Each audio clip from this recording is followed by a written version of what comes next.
आप उसमें यूनिकनेस देखते होंगे, आपने अनुभव किया होगा। आज भारत के पास one of the most vibrant digital ecosystem है। तीसरा सबसे बड़ा स्टार्टअप इकोसिस्टम आज भारत में है और विश्व का सबसे बड़ी युवा टैलेंट का पूल भी भारत के पास है। और आपने देखा होगा पिछले 10 साल के मेरे कार्यकाल को, और शायद इसी के कारण हमें फिर से एक बार जनता ने आशीर्वाद दिया है। और मैं मानता हूं कि इन्वेस्टर के लिए और कोई भी साहस करने वाले व्यक्ति के लिए पॉलिसी स्टेबिलिटी ये बहुत ही महत्वपूर्ण चीजें होती हैं। और आज भारत एक तो पॉलिसी ड्रिवन हमारा गवर्नेंस है, लेकिन साथ साथ stable policy and predictable policy, उसमें हम आग्रही हैं ताकि कोई भी इन्वेस्टर के लिए या कोई भी वहाँ काम करना चाहता है उसके लिए एक एश्योरेंस उससे प्राप्त होता है और उस दिशा में हम प्रयत्नशील हैं। आज की टेक्नोलॉजिकल ट्रांसफॉर्मेशन हम रीढ़ की हड्डी के बिना शरीर की कल्पना नहीं कर सकते। वैसे चिप्स के बिना कोई कारोबार चलना मुश्किल है और हम उस दिशा में ये बात सही है कि जिस गति से दुनिया में एक विषय चला उसमें हम लेट हैं, लेकिन हम एक बार शुरू करते हैं तो हमारी गति भी उतनी तेज होती है। अब जैसे 5G में हम लेट थे, लेकिन आज हम नंबर 1 पर है। तो ये भारत की अपनी एक विशेषता भी है, स्केल भी है, आवश्यकता भी है। तो चिप की और सेमीकंडक्टर की दुनिया में हम जो पॉलिसी लाए हैं उसको बहुत ही स्वागत हो रहा है। करीब करीब सभी इस क्षेत्र के लोग भारत में आने की दिशा में आकर्षित हो रहे हैं और उसके लिए जो बेसिक नीड्स की ज़रूरत है उसमें हम पूरी तरह तैयार हैं। चाहे पॉलिसी की बात हो, वहाँ पर आवश्यक इंफ्रास्ट्रक्चर की बात हो, सेंट्रल और स्टेट गवर्नमेंट का एक प्रकार सहयोग हो, इन सभी चीज़ों में हम साथ में हैं। और इसलिए सबसे बड़ी बात है डिजाइन। आज भी दुनिया की बड़ी बड़ी आपकी सबकी कंपनियां भी उनकी रिसर्च और इनोवेशन के सेंटर भारत में है। सबके सब भारत के टैलेंट से आप पूरी तरह परिचित हैं। भारत के टैलेंट पर आपका पूरा भरोसा भी है। तो हम डिजाइन इन इंडिया के मूड में भी और अब काफ़ी बल दे रहे हैं ताकि हम दुनिया को कुछ नया देने के लिए सेमीकंडक्टर में हम $15 बिलियन का एडिशनल इन्वेस्टमेंट करने की दिशा में हम आगे बढ़ रहे हैं। दुनिया भर से भी, जैसा मैंने कहा, इन्वेस्टमेंट आ रहा है और भारत का प्राइवेट सेक्टर भी इन दिनों में काफ़ी इस मात्रा में निवेश कर रहा है। हाल ही हुए हमने एक सेमिकॉन इंडिया समिट की, आप में से कुछ साथी उसमें थे भी। भारत के पास global semiconductor ecosystem supply chain में एक रिलायबल और क्रेडिबल पार्टनर बनने की पूरी क्षमता है। आज हमारा इलेक्ट्रॉनिक सेक्टर $150 बिलियन से ज़्यादा का है। हमारा लक्ष्य इसे 2030 में $500 बिलियन तक ले जाने का है ताकि इस सेक्टर में 6 मिलियन नई जॉब्स की हम आपूर्ति कर सकते हैं। इन लक्ष्यों को पाने के लिए हम इंडस्ट्री के साथ जितना ज़्यादा सहयोग बढ़ सकता है हम उसके लिए तैयार हैं और मैंने मेरी सिस्टम को भी प्रोएक्टिव करने की दिशा में मैं सफल रहा हूं। भारत में 500 मिलियन से ज़्यादा की वर्किंग पॉपुलेशन है। भारत की औसत आयु 28 इयर्स है और बड़ी बात यह है कि हमारा यूथ स्टेम की पढ़ाई में काफ़ी रुचि ले रहा है। इवन बेटियां भी स्टेम के एजुकेशन में हमारे यहाँ बेटियां भी लीड कर रही है। और मुझे तो याद है कि एक देश में मैं वहाँ के एक बहुत बड़े नेता मुझे पूछ रहा था कि क्या आपके यहाँ बच्चियाँ स्टेम के अंदर रुचि लेती है। जब मैंने उनको आंकड़ा बताया तो उनके लिए सरप्राइज था कि भारत की बेटियां भी उन सारे क्षेत्रों में काफ़ी कुछ कर रही हैं।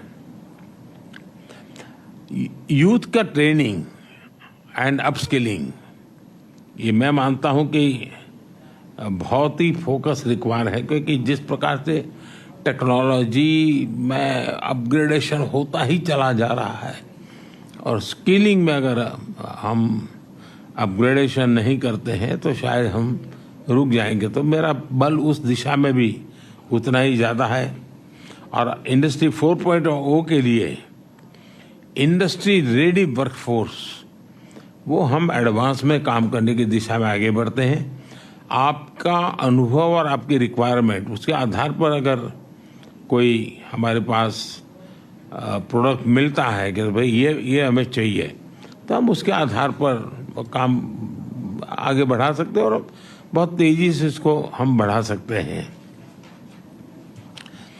हमारा लक्ष्य 1-2 सालों में 85,000 technician, engineers and R&D experts, उनका हम निर्माण करना चाहते हैं। उस प्रकार का हम इकोसिस्टम बना करके रिक्वायरमेंट अनुकूल स्किलिंग, उस दिशा में हम बल देने का प्रयास कर रहे हैं। सेमीकंडक्टर डिजाइन में तो 20% हिस्सेदारी भारत की है और अब सरकार ने हर सेक्टर के लिए डिज़ाइन इन इंडिया की मुहिम शुरू की है। और हाल में ही हमने हाई एंड रिसर्च को प्रमोट करने के लिए $12 बिलियन का रिसर्च फंड भी बनाया है, क्योंकि हम इनोवेशन पर विशेष बल देना चाहते हैं। भारत में मजबूत IPR फ्रेमवर्क, जो आपने उल्लेख किया IPR के संबंध में, और टेक्नोलॉजी और इनोवेशन को संरक्षित करने की दिशा में भी हमारा उतना ही बल है। हमने जो नया डेटा प्रोटेक्शन लॉ बनाया है, उससे भी आप जैसे साथियों को महत्व है। अब डेटा प्रोटेक्शन लॉ का तो महत्व ही है।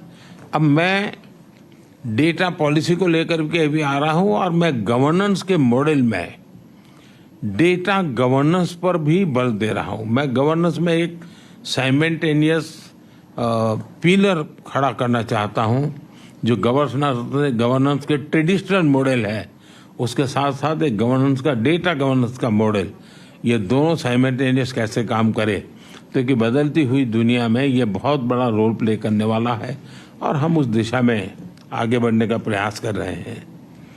भारत AI स्ट्रेटजी बनाने वाले सबसे पहले देशों में से एक है। और मैं तो जब पिछली बार यहाँ आया था तो व्हाइट हाउस में हमारी एक छोटी सी टेक्निकल ग्रुप की मीटिंग थी, उसमें सुंदर भी थे। और उस दिन मैंने कहा था कि मेरे लिए AI का मतलब है अमेरिका इन इंडिया। तो हम उस ताकत को और बढ़ाना चाहते हैं और भारत ने जो टेक्नोलॉजी को डेमोक्रेटाइज करने की दिशा में जो काम किया है, वो हर प्रकार के डिवाइड को खत्म करने वाला एक बहुत ही सफल प्रयोग है, ऐसा हम अनुभव कर रहे हैं। भारत AI के रिस्पॉन्सिबल और एथिकल उपयोग के लिए भी प्रतिबद्ध है। हम G20 समिट में बैठे थे, उसमें भी एथिकल यूज ये एक सबसे बड़ा एजेंडा विषय था हमारा। और उसमें मैंने एक सुझाव दिया था कि जिस प्रकार से एविएशन किसी एक देश या एक राज्य के नियमों से नहीं चलता है, पूरा aviation sector global rules and regulation चलता है। दुनिया का छोटा देश होगा तो भी उसने अमेरिका के स्टैंडर्ड से ही एविएशन चलाना पड़ेगा। और अमेरिका कितना ही बड़ा देश कहने वो अपनी मनमर्जी से नहीं चलेगा, उसको भी छोटे देश की पद्धतियाँ उसको स्वीकार करना पड़ेगा। जिस प्रकार से एविएशन सेक्टर ग्लोबल गवर्नेंस बन चुका है, वैसा ही डिजिटल हमें ग्लोबल गवर्नेंस का मॉडल ही खड़ा करना पड़ेगा। किसी एक देश का governance, rules and regulation digital world के लिए चलने वाला नहीं है। और हमारे सामने मॉडल है, एविएशन सेक्टर एक सक्सेसफुल मॉडल है, सब लोग उसको फॉलो करते हैं। तो मैं G20 में इस विषय को मैंने बहुत आग्रह से रखा है, आगे भी मेरा ये प्रयास है। इतना ही नहीं, मैंने ये भी, जिस प्रकार से डीप फेक के कारण लोग आज परेशान है, तो उसके सामने भी मैंने कहा है कि क्यों न हम, जब तक कि समाज तैयार नहीं होता है तब तक एक वाटरमार्क, हर इस प्रकार की चीज़ों पर वाटरमार्क आना चाहिए कि AI जनरेटेड है। तो एक व्यक्ति को लगेगा भाई इस पर मैं भरोसा करूं या ना करूं। और मैं मानता हूं कि आप जैसे जो टेक्नोलॉजी का एक्सपर्ट है, मानव जाति की बड़ी सेवा होगी। ये ठीक है, एक स्टेज आने के बाद शायद जरूरत नहीं पड़ेगी, लेकिन आज हम उस स्टेज पर हैं, हमें जरूरत पड़ेगी। तो वाटरमार्क के साथ AI जनरेटेड वाटरमार्क, ये कोई भी प्रोडक्ट आएगा अगर AI टच है तो ऊपर आएगा ही, ऑटोमेटिक आएगा कि AI जनरेटेड है। उसके लिए रूल्स एंड रेगुलेशन काम नहीं करेंगे, technology will give a solution. और इसलिए मैं समझता हूँ उस दिशा में भी अगर इतने सारे ब्रेन्स यहाँ हैं तो आप जरूर कुछ न कुछ कंट्रीब्यूट कर सकते हैं। आज भारत तेजी से ग्लोबल बायोटेक पावर हाउस के रूप में उभर रहा है। और जैसा आप सब साथियों ने कहा, भारत में बायोफार्मा रिसर्च प्रमोट करने के लिए एक फर्टाइल इकोसिस्टम है। भारत में बड़ी संख्या में साइंटिफिक टैलेंट पूल तो है ही है, भारत का बड़ा और डाइवर्स जीन पूल भी है। भारत की विशालता और विविधता, ये मैं समझता हूँ कि वहाँ एक बार कोई चीज़ पायोनियर रही है और उसमें प्रयोग हुए हैं तो वो दुनिया में कहीं पर भी वो लागू हो सकते हैं। इतनी विशालता और विविधता वहाँ भरी पड़ी है। एफोर्डेबल रिसर्च की पॉसिबिलिटी भी है और एफोर्डेबल मैन्युफैक्चरिंग और एश्योर्ड क्वालिटी भी है।